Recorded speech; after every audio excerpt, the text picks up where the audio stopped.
Now, I'm going to pop over as we're going here. I feel like you understand a little bit better how to choose a license. So it's really those questions that you're asking yourself. How are you going to use it? Are you going to use it for money, etc.? Let me go to the real one here.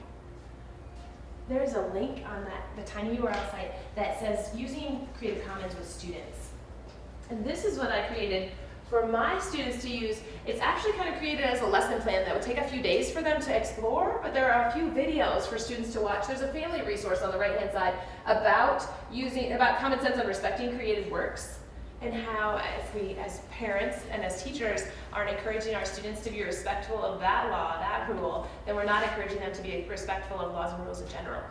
And so that's something that you could share with parents as well. So there are videos to watch here, and I'm not going to make you do that, but I am going to ask you to scroll all the way down on this and look. There's an infographic. There's an infographic on Creative Commons. So I would like each of you to look. I'm going to get you an iPad too if you're able to stick around for a few. I'm going to have you look at that infographic, and I'd like you to find 2 things that are interesting to you. Okay, so it was tiny URL. Have you used Matejka? Not that much, really. Okay. I think you're going to be able to get. So if you just do tinyurl.com/T1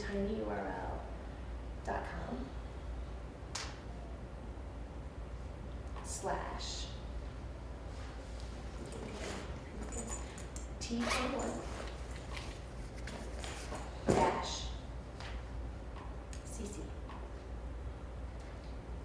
You'll get to that resource site. So it's on student assignments, and then scroll down to the bottom of that page. So find 2 things on there that are interesting to you. But here's the thing: we're going to start on one side and go across the room, and you can't pick something that someone else has already picked. So you might want to pick more than 2 things.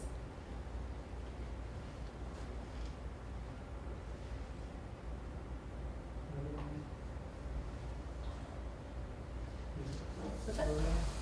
Pardon? Okay, so you're going to go to the student site. So you'll go to student assignments, and scroll down to the bottom of that page. There's an infographic there, and I'd like you to find at least 2 things that are interesting to you about this infographic.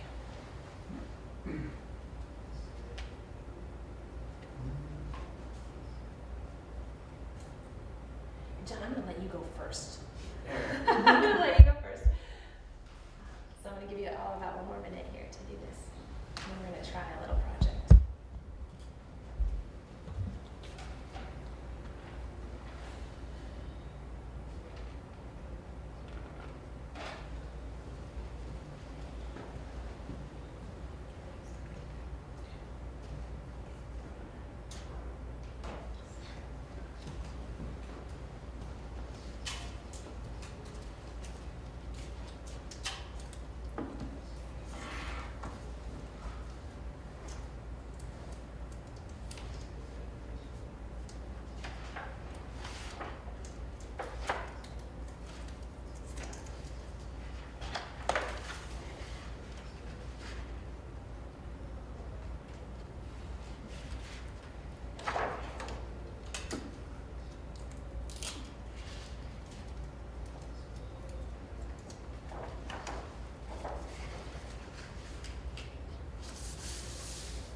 Are you ready to share? John, what did you find? What are 2 things that you liked about this, or that you found interesting? I just found that there are over 227 million photos in the Creative Commons, and the most popular kinds are travel and wedding photos, which wouldn't really seem to be like photos that anyone would particularly be interested in copywriting for any reason. Yeah, which is interesting, and so I'd be interested to go and see what kind of photos, like if they're taking pictures of the flowers, the photo flowers, and probably the reason why those are so popular is because people are like planning their weddings online now, so they're getting information and posting that for other people to see and get feedback on, and then making changes to it to say this is what I want instead. That would be, I guess, definitely interesting. Was that 1 or 2? Well, that was kind of 2, wasn't it? Like the number. But did you have another one that you wanted to? That's all I really looked at so far. Okay. Just looking through it. So that's this part right here. More than 227 million Creative Commons licensed photos available, and that was done in when? This one doesn't actually have a date on it, but it's at least a few months old because I got it this summer. Does it have a date at the top? It does not. So obviously many more since then. Great, thank you. Megan, how about you? I'm trying to figure out, just in general, I'm looking at the different licenses. And so I looked at the license of, so I looked at the very bottom of it underneath all the resources, and it shows the license of the actual infographic. Oh, and, yes. So I just thought it was interesting to look at, this one is the BY in the essay, which is the attribution, right? I want to say Yep. right. Attribution and ShareAlike, I want to say. Yes, that's right. So by is you give a byline, you say who did it, and then ShareAlike, I say is ShareAlike. So if you are using this in your work, then you have to give credit to those people, and then you have to share your document as well, or share your item as well. Thank you. No problem. Thank you for doing this. You'll see right underneath that too. Did you see this down here, Megan? Yes, so I then looked at that one then too, and it's, again, the same thing. So I'm finding it interesting that it's like copyright and copyright, and then Yeah, it's one of those things, and actually if you were to read through this whole web page that I put together for the student assignments, one of the things says to look through everything that I have posted on this and find the different ways that attribution was shared for each of these. So underneath, so this group right here, creativecommons.org, put their own byline on here, their own attribution, directly on this infographic. Thank you. I also put underneath it, you'll see it's got the title of the work, how to attribute Creative Commons photos, a byline by photo, and then the image as well as the explanation of the images of the Creative Commons by ShareAlike. It gives the written out explanation and a link to that. So that's one of several ways that you could give attribution. And I will say too that rather than have you like understand all this as we talk about it, that there is information all throughout this infographic, but also throughout this right here, this data here, to be able to understand how to choose a license and how to then give attribution to it too. So when you create your own things, you can come here and be like, okay, here is where Lisa put the best practices and the official markers and then other markers, so you can get those markers right here to use. Then here you go. This is where you can choose whatever you chose to do. So this one is, so those are all 6 of them up there. All of the 6 licenses. Yes, the 6 combinations. So then all you would have to do is, this is an SVG, so we can take that. So in an SVG, I could even load that in to be able to extrude it and print it on a 3D item with an SVG file. So I can then take that license right there, copy it, and then paste it with my stuff. So everything that you could need right now is on this webpage.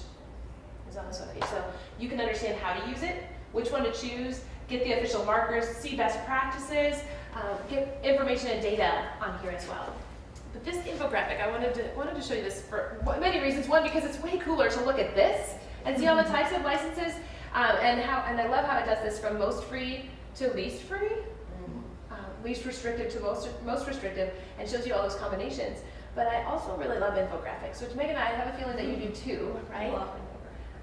So the whole reason why I brought that up is because infographics are a great opportunity to use other people's materials to be able to get students to think more deeply about the information that they're understanding, the data that they're looking at, because they have to think through it to be able to represent it visually, digitally, and then they could take that and get a Creative Commons license from it and then post that online, which is what I would recommend that you do with them. And I gave you a link here as well to a really cool tool, which is Easel, right here. And you don't even have to, oh, sorry. I think I got the wrong one. I wish I could. There we go, easily. So Easel, like something that you put a picture on, .ly. This is a website where you can create your own infographics really quickly and easily. So I really like this one right here, Nerds versus Geeks. So the difference between a nerd and a geek, if you did not know, is represented visually right here. Nerds and geeks typically get placed in the same types of people, however, there are many differences between the two. Nerds drink coffee, geeks drink soda. Nerds wear loafers, geeks wear sneakers. Nerds play the saxophone, which I did, and I'm not a nerd, I'm a geek. Geeks play guitar, nerds wear dress shirts, geeks wear t-shirts. Nerds have cats, geeks have dogs. It's just this, it's really a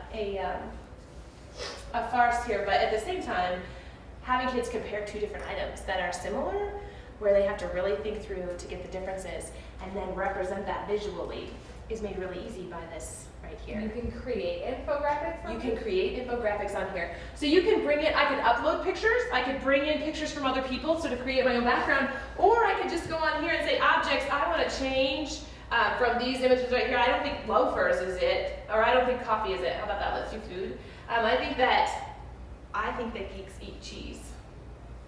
And then drop that in there, and then I'll just have to delete the coffee out of there. Oops, I just changed my cheese. Yeah, I was gonna say, there's that somewhere there. Cheese, yeah. Sorry, the mouse is working a lot better on this. And you're So- able to just edit their work because it is. Okay. These right here are templates even. These are templates, so they're not even under Creative Commons license. Once I create it, then I can get Creative Commons license. But these are templates that are part of their system already. And then they give all these pieces that you can drop in there. But if you use someone else's backgrounds, if you go and find information online, if I'm doing an infographic on Abe Lincoln, then I probably want a picture of Abe Lincoln in here. And so then I'd have to give Creative Commons attribution to the picture of Abe Lincoln that I got. All right, so just creating it in here is one thing, because everything's already in there, and then I would just say that I'm the author. I would tell my students they need to give some credit to Easel as well, because they created this awesome tool that makes it super easy. But if you only use the materials that are in there, then you don't have to give attribution to someone else. You just give you can use Creative Commons So license. you could just put something under like created using Easel.ly. Yes.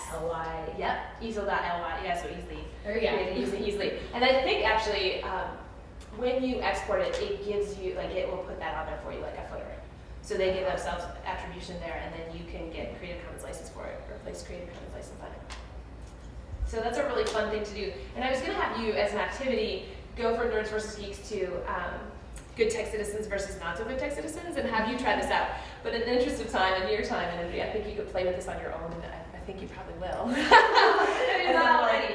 So that's one great tool. Now here's one caution that I will give you. When you're working with students, you should always look at terms of service for any tool. I signed up for this tool. There are no terms of service. Period.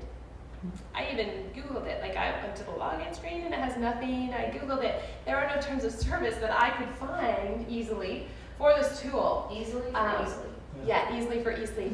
So the thing that you need to remember is that you can, once things are created on this, then you save it, and by default it's saved to a public forum where other people could download it and make changes.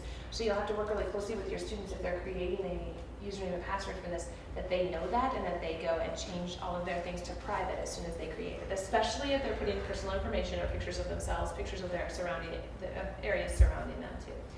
So that's something to be aware of. So that's easily.